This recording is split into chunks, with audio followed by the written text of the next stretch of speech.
welcome back to Steve's Sports Weekly Report. I'm super sorry for being backed up on videos. I have been just dealing with the most in life. I've been sick recently. My mom had surgery, so everything's just been going crazy, but I had to get these week one picks and previews out to you guys.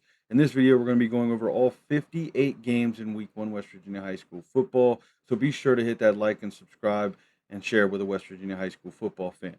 We are going to be quickly going through all 58 games in West Virginia high school football. I'll give my pick and a little bit of a preview. It won't be super long because there's 58 games, and we're going to try to cover every single game in every single class of West Virginia high school football this season. Starting in Class A, we'll look at Madonna, who travels to East Hardy. East Hardy and Madonna have never met in football despite being two of the most successful single-A programs in the state over the last 20 years. Madonna didn't have a football team last year after low roster numbers, and East Hardy is returning one of the best offenses in the class. I expect Trevor Roof and the Cougars to roll as Madonna finds itself. One of the more intriguing games of week one for me, though. Love that Madonna has a football team again this year. Moving on to Mount Com at Meadowbridge. Meadowbridge loses their starting quarterback and running back after an 8-4 season, but they still have a ton of talent as skill players ready to step up, including Trent Rolls and Bo Weichel. Mount Com went 4-8 last year, but they are an extremely young team who now has a bunch of varsity experience under their belt. Meadowbridge owns this series 17-1, and I think they'll continue that trend this season, but keep an eye on Mount Com as they could end up a playoff team this year. Next is Pocahontas County heading to Tucker County. Pocahontas County is coming off a 3-7 record last year, and while they return a decent amount of production, Tucker County is going to have some explosive athletes, including Lucas Barb and Caden Arnold, and after winning last season's matchup 40-7, I think the Mountain Lions extend their win streak to 5 in a row over the Warriors. Next is Tigers Valley heading to Valley. Both these teams were struggling teams last year and missed the playoffs, but Tigers Valley won last year's meeting 54-13, and I think they'll probably win this game again. I just don't think it'll be by that margin. Next is Gilmer County, who heads to Calhoun. Gilmer County's won 6 straight and bring back some really good young players led by Ashton Hamrick at running back. I also think the Brennan Carpenter absence for Calhoun at quarterback is going to be huge, and I expect Gilmer County to win this one and start their season 1-0. Next up is Perry Traditional School coming to Wheeling Central.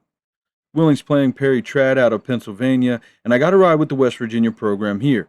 Perry went 1-8 last year, and Wheeling is a great program coming off a state title run, and also returned star quarterback Nico Cusick, as well as a bunch of all-state level defensive players. The Maroon Knights should win this one pretty big. Next is Frontier at Magnolia. Frontier's out of Ohio and has won 4 out of 5 against Magnolia.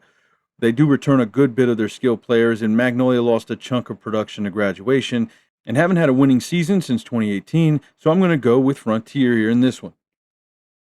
Moving on, we have Ritchie County, who heads to Wahama.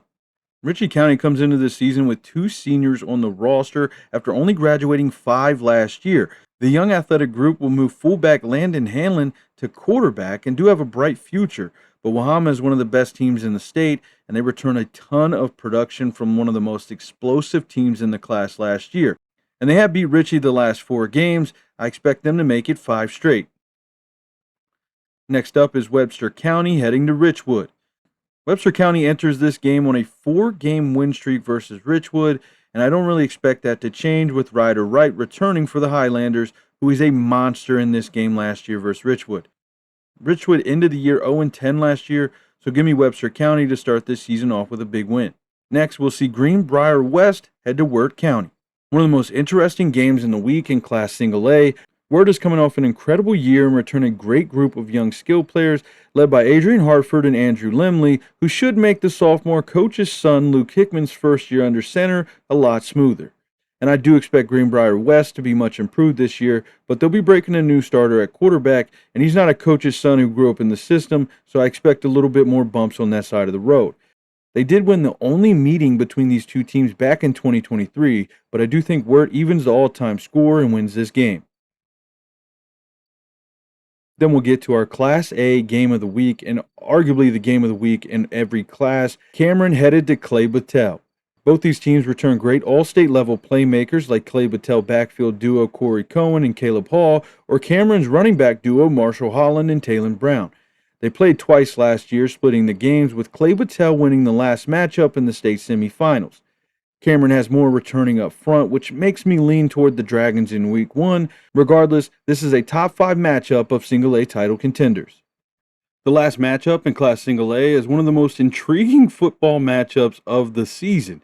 Greater Beckley will travel to Van for their first football game in 20 years. Greater Beckley is going to return football for the first time since 2006, and Van is bringing their football program back after a year away due to low roster numbers. This matchup is a bunch of unknowns, and if I had to pick, I'd go with Van considering their football program is only one season removed. However, Greater Beckley has an incredible group of athletes that apparently are playing football as well as basketball. This is one of the most intriguing matchups in Single A in Week 1. Now we'll head to Class 2A, and we'll start with Weir heading to Oak Glen. Oak Glen opens at home after a 7-4 season, and while they do need to replace some big-time seniors, specifically Logan Murray, they should get off to a quick start as Weir is still looking to find their footing after an 0-10 year last year. Next, we'll see South Harrison head to Braxton County. South Harrison enters this matchup 8-0 all-time versus Braxton County and returns a good bit of production from a 6-5 team last year. And while I do think Landon Mays can take a big step forward, and this game should be very competitive, I will go with South Harrison to continue to be unbeaten versus Braxton County in this. Next is Moorfield, who has the defending champion Frankfort. Moorfield's coming off a 2-8 year and has some incredible underclassmen talent, led by sophomore star Matthew Iman and some talented backs like Caleb Flynn and Bill Lewis. They will have to take on one of the top programs in the state, coming in on a 28-game win streak. They haven't beaten Frankfort since 2016, and I don't think that's going to change here. Give me Braden Tyler and the Falcons to extend their win streak to 29 games. Next, we'll see Wayne head to Tulsia. Wayne won last season 33-6, but do lose Caden Hayden, who was the team's leading rusher and tackler a year ago. The Pioneers do lead the all-time series 23-12 and have won 7 of the last 10, including 5 straight. I think they make it 6 straight, and this game could be closer than the last few years as the Rebels return a good bit of production. Still, give me Wayne to win this one. Next, we'll see Sherman head to Liberty. Sherman and Liberty have played just twice since 2015, splitting those matchup, so they'll open the season this year to settle the score. Sherman is a top 10 team in most people's preseason rankings, and Liberty returned some talented players, but were just 3-7 last year. I'm going to lean with Eli Pauly and the Tide, and all the returning starters on both sides of the ball. Next, we'll see Clay County head to Midland Trail. Midland Trail won this matchup handily last year en route to their best season since 2018. They do graduate a huge group of 20 seniors and will have to replace their entire starting offensive line. Clay, on the other hand, returns a good bit of production, including All-State quarterback Cooper Collins and some of his top weapons from a year ago. So I'm going to take Clay County to outscore Midland Trail, who is looking to start a 9th grader in Week 1 behind an entirely new line. The Panthers should have the firepower to outlast them. Next, we'll see probably my game of the week in 2A. Doddridge County heads to Roane County. Doddridge County lost a few talented pieces in the backfield, but have one of the best defenses in 2A in my opinion, and I expect this game to be an absolute dogfight. Roane has a 3-headed running back room and a new transfer quarterback to break in, but this game could end up being one of the best games of the week in any class. I'm going to lean Roane County in a really close game to start the year. Be sure to keep up with this one. Next up is the 100th game of one of the coolest rivalries you've ever heard of, as Graham will head to Bluefield. Max Simpson returns as one of the top quarterbacks in all of West Virginia, and this Beaver team returns all-state caliber players at every level of their team. Graham is always talented and will be led by East Tennessee State commit Gage Palmer, but I do think Bluefield's a little more talented and should pick up the win in this one. I was actually invited to this game, but due to budget constraints, won't be able to make it down. I'll still be cheering the Beavers on from the Eastern Panhandle. Next up, we'll see Williamstown travel to Ravenswood. Williamstown is one of the tougher defenses in the class, led by Christian Hoosier, but Breck Allen at quarterback has taken big step forwards as well, and they're looking to build on a 5-6 year last season. I think they'll get off to a win versus a Ravenwood program that's just 3-37 in their last 4 years. Next in Class 2A is Mount View headed to Riverview. Riverview returns a lot of players from their 3-7 team last year and look to build on that production with a win over Mount View, who was just 1-9 last year and only has about 10 total seniors and juniors on this roster. They're extremely young and will have a ton of growing pains, so I'll take Riverview to win their 3rd straight against Mount View. Next, we'll see Wyoming East head to Westside. Westside dominated this game 50-6 last year and returned a bunch of players from a really good defense. Wyoming East did finish the year with optimism, winning 3 of their last 5, but I'm still going to ride with Westside at home in this one. Then next up, we'll see Armstrong, PA head to Independence. Independence is hosting a big dog in 5A Pennsylvania and Armstrong, but don't let the class fool you. Independence should have the better roster in this game. Armstrong enters coming off a 4-7 year, while Independence has the roster to compete with anyone in the state regardless of class. Give me Brock Green and the Patrons to take down a big class PA school. Next, we'll see Buffalo head to Poca. Buffalo enters the season coming off a 7-4 year last year and bring in George Washington transfer quarterback Mark Blankenship. Despite the records from last year being Buffalo's favor, Poca actually beat Buffalo 34-6. So I actually think this is going to be a revenge spot for the Bison. I expect Blankenship to excel at Buffalo and for them to be one of the tougher teams in Class 2A. Next up, we'll look at Pendleton County headed to Petersburg. Arguably the game of the week in interclass matchups is Pendleton County taking on Petersburg. Pendleton County returns 20 of 22 starters from a 10-3 team last year, while Petersburg returns a giant chunk of their 7-4 team as well. This is an emerging 2A playoff contender versus an emerging 1A title contender, and it's going to make for some great Week 1 football. I'm going to side with Pendleton County in this one, but I expect a really close game. Next up, we'll see Tug Valley head to Mingo Central on Thursday night, and Tug Valley returns star wide receiver Cameron Sloan and a healthy Preston May at quarterback, who was playing at an all-state level before getting hurt last year. They'll face off against one of my top defenses in the class heading into the year. Mingo has incredible depth at every level this season, led by quarterback Jameer Knuckles, and could be a legit title contender in 2A. It'll start by getting past a tough single-A opponent in Tug Valley, but I think they'll squeak out a much tougher matchup than most people would think. The last game on my list is actually a Thursday night game. Man is heading to Logan. Man brings back a good group of offensive linemen and some good running backs, but the problem is so does Logan. They'll return most importantly the top tight end prospect in the state, Lucas Lambert, who's looked absolutely incredible this summer. Logan won the game 28-6 last year, and I think they'll start the season with a win at home this year. Next, we'll move on to the 3A, and we'll see some intriguing matchups in this class this week. Starting with Nitro, who heads to South Charleston. This is the first meeting since 2015 between these two teams, and South Charleston's won the last 7 of those games. Nitro went into full rebuild mode after losing most of their starters and head coach this offseason, and South Charleston seems to have rebuilt over the summer by picking up some incredible players in the transfer hall. This will be their first chance to shine together, and I think we'll see them get better each week. Give me the Black Eagles behind one of the best defensive lines in the state and some of the most hyped prospects as well. Next, we'll see Chapmanville Regional head to Scott. Chapmanville's won 6 of their last 10 meetings here, but Scott has won 4 of the last 5 games.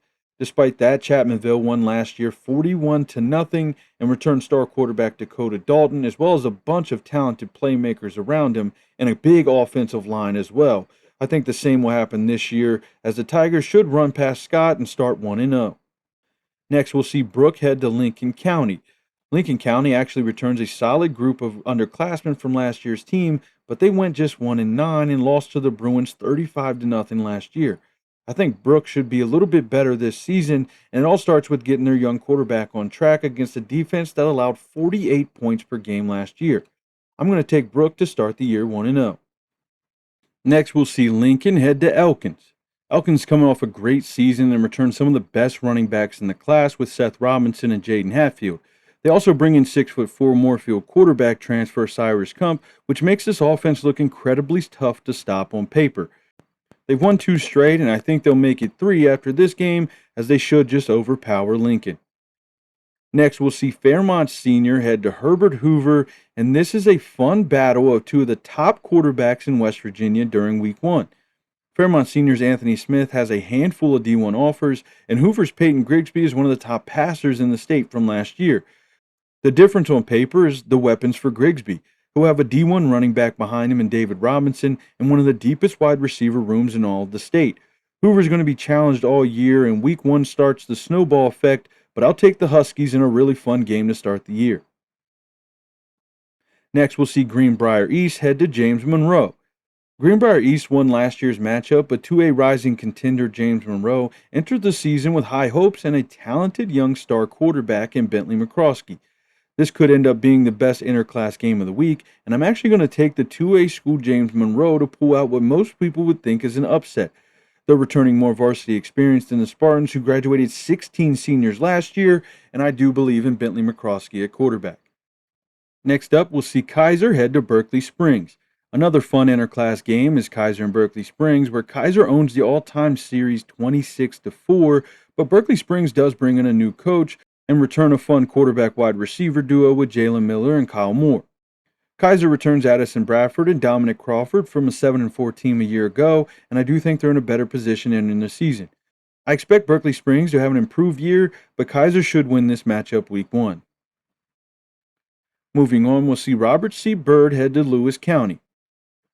Robert C. Byrd brings back All-State athlete Isaiah Heflin at quarterback, and they won this matchup 41-19 last year, after a 6-6 season capped by beating Fairmont Senior for the first time in a decade in the playoffs. I think RCB builds on that season and starts off 1-0 by beating Lewis County, a team that didn't have much offense a year ago. Next up, we'll see Grafton head to 2A Philip Barber. The Colts enter this year as one of the top teams in 2A in my opinion, and should get off to a fast start again against a 3A opponent in Grafton, who's coming off a 1-9 year.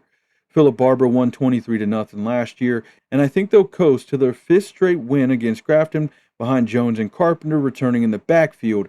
Watch out for the Colts this year in 2A. Next, we'll see Summers County head to Pikeview. Summers County won 0-10 last year and lost 50-8 to Pikeview, who returned a good chunk of their 7-4 roster a year ago. Pikeview racked up 347 yards on the ground and 6 touchdowns, and a few of those young guys that had a hand in that return to bigger roles. I think Pikeview is a fun sleeper team in this class and should get off to a fast start this season. Next, we'll see Capital head to Princeton. Capital is another team that just got absolutely gutted by graduation and transfers, losing multiple players with D1 offers and a lot of starters. Princeton lost a bunch to graduation as well, but they won in the portal, bringing in Aaron Hood Jr. from Mount View, who looks like a future D1 running back as a sophomore. Princeton still has a big, talented offensive line and a lot of speed in their young skill room, and this should be the perfect game for Jake Belcher to get his feet wet and the Tigers to start their title defense 1-0. Next up is St. Albans heading to Shady Spring. Both these teams welcome in new head coaches who look to build off some pretty small and not very good rosters heading into the year. St. Albans hasn't had a winning season in almost 2 decades and have only won 4 games in the last 4 seasons. Shady Spring lost a decent group of production to graduation and transfer, but they still have some good returners led by Blake Snodgrass, and they beat St. Albans 40-0 last year, so I'll roll with the Tigers again this season. Next up is North Marion heading to East Fairmont. North Marion is one of my 3A sleeper teams of the year with a talented young quarterback in Colson Brown, a giant offensive line, and a really good running back in Brian Poindexter Jr. This team has all the offensive pieces to build on that 10-2 year last season and make a deep playoff run. East Fairmont does have a talented defense though and could slow down the run early this season, but I expect the Huskies to win this and extend their win streak versus the Bees to 11 and start the season off 1-0. Next up, Ripley heads to Sissonville. These two teams enter this season pretty evenly matched, and with Ripley having some fun defensive guys in the Keller brothers, this could be a fun matchup. Sissonville, though, has a big offensive line and some talented running backs, and I think this could be a team that sneaks into the playoff this year. I'm going to take Sissonville at home over Ripley. Next, we'll see John Marshall head to Ohio to take on Marietta. Marietta enters this game with a loss already after giving up 35 to Morgan last week, and John Marshall can score the ball fresh off a 6-4 season only to miss the playoffs. This team brings back a good group of production and could find themselves in the bracket at the end of the year. Next, we'll see Fairland, Ohio head to Point Pleasant. Neither of these teams were great last year, but Point Pleasant was winless, and Fairland seems to have returned some of their best players from last year. So I'm going to take the Ohio team to come across the river and steal a win in West Virginia. Finally, we'll head into the Class 4A matchups, and we'll start with Hampshire, who heads to Preston. Despite reports of some rough scrimmages over the last few weeks, Hampshire enters this season with a talented speedster at running back in Roscoe Dean and a really good group that learned behind Hampshire's graduating class last year. They'll replace their starting quarterback, same as Preston, who went just 1-9 last year and lost a giant group of producing seniors as well. I'm going to lean Hampshire to get things going in this game. Preston doesn't have a returning playmaker quite like Roscoe Dean. Next, we'll look at Jefferson heading to Spring Mills. This game was much more exciting to me before Kyrie Brooks moved back to Cocoa Beach, Florida, but it still should be a fun way to kick off EPAC football in 2026. Spring Mills will replace Huff Award winner Xavier Anderson, but have incredible athletes all over the field and a great young line, which is where I think Jefferson may be the weakest this year. I wouldn't be surprised at all if Craig Hunter and the Cougars won, but I'm going to take the Cardinals to win this matchup behind transfer quarterback Chaz Milburn and their speedy athletes. Next, we'll look at Musselman heading to University. Musselman will travel to Morgantown to take on University in another Week 1 EPAC matchup after the Hawks join the EPAC this year. Musselman has one of the most underrated skill rooms in the state, in my opinion, with multi-position guys like Nate Barra, Aiden Cornell, and Kason Warden. The big question is the line in front of him, and they'll be tested immediately versus a talented Hawks front seven. Helbig had a big game last year in a 40-21 win over the Applemen, and I do think he'll leave his mark again, as I'll take the Hawks to start 1-0 this year. Next, we'll see Riverside head to Nicholas County. Riverside brings in a new coach who's dealing with probably the biggest roster turnover in the state. Neither of these teams were very good last year, combining for just 3 wins, but I do think Nicholas County returns a lot more and has a better foundation in place. Riverside has always been one of those programs that I think has the potential to end up being really good. It's just going to take a few years to build there. But in this game, I'm going to take Nicholas County to start 1-0. Next, we'll look at Wheeling Park heading to Parkersburg South. Both these teams lose their top playmakers from a year ago, but still have some talented pieces in place to take some teams by surprise this year. Parkersburg South will break in a new starting quarterback and will have to replace their top wide receiver as well. I lean Jay Bordez in the Patriots as he returned Preston Hetherington, and the only major piece to replace is Kurt Warner winner Brennan Wack. I'm going to take Wheeling Park to win this one, and this could be the sleeper team in 4A. Next up, we'll see Buchanan Upshur head to 3A Power Bridgeport. Buchanan Upshur had a pretty rough year defensively last year, giving up 45 points per game. Bridgeport chipped in during their 62-14 win last year, and the Indians return a bunch of their top players from a year ago. They'll be motivated too after an upset loss in the playoffs, and I expect with a healthy Gabe Martin and speedy Gavin Williams, the Indians should run away with this win over a 4A opponent to start the year. Next, we'll see Morgantown head to Parkersburg. The Mohegans begin their 4A title defense against Parkersburg, who they've beaten in the last 2 meetings over the last 2 years. Maddox Twig returns, and so do some key players for the best defense in West Virginia a year ago. He'll have to find some brand new weapons as he loses Carter Cooper and Jaden Smalls, but they beat Parkersburg 44-7 last year, and despite the Big Red taking big steps forward, I expect the Mohegans to roll in their first game of the year. Next, we'll see George Washington head to 3A Spring Valley. Spring Valley has a huge senior class to replace this year and return just 4 starters from a 9-win team last year. They'll lean heavily on quarterback Caden Lovejoy, but breaking in a full new roster against a team like GW isn't ideal. Jaden Black will run behind one of the top lines in Class 4A, and the Patriots' defense is shaping up to be one of the best in the state. I'll go GW to win this one and start 1-0. Next, we'll see Huntington head to George Rogers Clark, Kentucky. George Rogers Clark will enter the game 1-0 after beating Great Crossing 41-14 last week, so they do have a slight advantage heading into this matchup. Huntington is breaking in a bunch of new starters, but Billy Seals is one of the best talent developers in the state. This game seems more like a coin flip now than a few weeks ago after seeing GRC play. I'll lean Huntington, but this game could get interesting in Week 1. Next, we'll see Cabell Midland head to Oak Hill. Oak Hill loses Carson Treadway to Independence, but Cade Compton in a tough running game from a 5-6 team last year return. Cabell Midland went just 1-9, but is poised to take a lot of teams by surprise this season. They have a great group of underclassmen up front, and Carson Christian should give them the explosive playmaker they need out the backfield. I'm going to take Cabell Midland to start this season off with a win, and they're one of my sleeper teams in 4A. Then our last game of the week in 4A is Woodrow Wilson heading to Washington. This has been one of the most fun matchups in the last few years that doesn't get enough attention. Woodrow's won the only 2 meetings, and both of those games were electric. Washington erased a 20-point deficit to tie the game last year before getting blitzed in the 4th quarter and losing by 21. Both these teams have insanely underrated running backs in Gage Burdett and Xavier Mack, and both have physical, big offensive lines that should make this game a ton of fun to watch. I'll actually be on the sidelines and making a video for this one, so be sure to check it out. I'm going to take a surprise pick here for a lot of people. After watching Washington some this offseason, I really like what they have building. This game is a coin toss to me, but I'm going to go with the EPAC team to pick up their first win against the talented Woodrow Wilson program. Be sure to check out my video for that one. And that's my picks and a little preview for all 58 games in Week 1 West Virginia High School football. Don't forget to comment below which games you disagree with. And as always, like, subscribe, and share with a West Virginia High School football fan. And I always thank you guys for the support. Don't forget to have a great day. Stay blessed, my friends.